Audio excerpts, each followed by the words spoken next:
Pak dan saudara-saudara, saya kira yang juga cukup penting untuk kita perhatikan adalah mengenai batasan penahanan masa sebelum atau sesudah persidangan.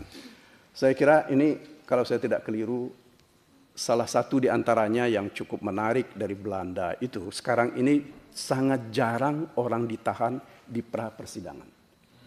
Ya. Orang itu akan ditahan sesudah dia menjalani hukuman, ketika sudah divonis. Nah, barangkali ini menjadi salah satu catatan yang perlu kita pikirkan, sehingga tidak seperti terjadi sekarang di mana LP kita, bahkan rumah tahanan negara kita, itu penuh sesak. Bahkan ada beberapa orang teman mengatakan bahwa itu orang disusun seperti sardines. Nah, ini menurut hemat saya, ini adalah satu bentuk pelanggaran hak asasi kalau ini dibiarkan.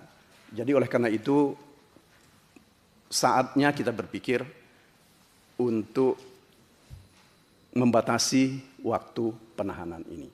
Saya mengusulkan dan saya lebih cenderung bahwa penahanan itu boleh dilakukan sesudah ada putusan. Kecuali, ya, ada kekecualian misalnya terhadap orang-orang yang tidak terang alamatnya.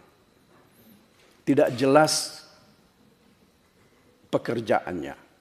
Kalau orang-orang yang jelas, tokoh politik, rumahnya jelas, gampang melihatnya, mestinya tidak perlu kita lakukan penahanan. Apalagi belum ada bukti yang sangat substansial bahwa orang ini sudah melakukan kejahatan. Satu lagi yang saya kira penting untuk kita pikirkan adalah kalau kita meniru Belanda, ada satu proses yang mereka sebut dengan Financial Penalties Act tahun 83. Seseorang yang menjadi tersangka, dia mempunyai hak untuk datang kepada jaksa bersama-sama menghadap hakim agar dia tidak diadili dengan cara dia membayar denda kepada negara selain denda yang memang diwajibkan di dalam keputusan nanti, atau misalnya karena kesalahannya dia melanggar apa dan itu menimbulkan denda, maka denda itu akan dia bayar. Selain itu ada kewenangan negara untuk menjatuhkan hukuman denda kepada dia yang lebih besar lagi. Yang terakhir saya ingin sampaikan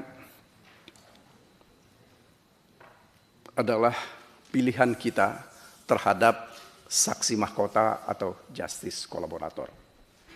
Kita di dalam praktek hukum kita sekarang kita sudah mengenal apa yang kita sebut justice kolaborator, bahkan itu sudah diatur oleh Mahkamah Agung, begitu juga oleh Kejaksaan, bahkan tentu saja aturan-aturan tertentu terkait dengan LPSK.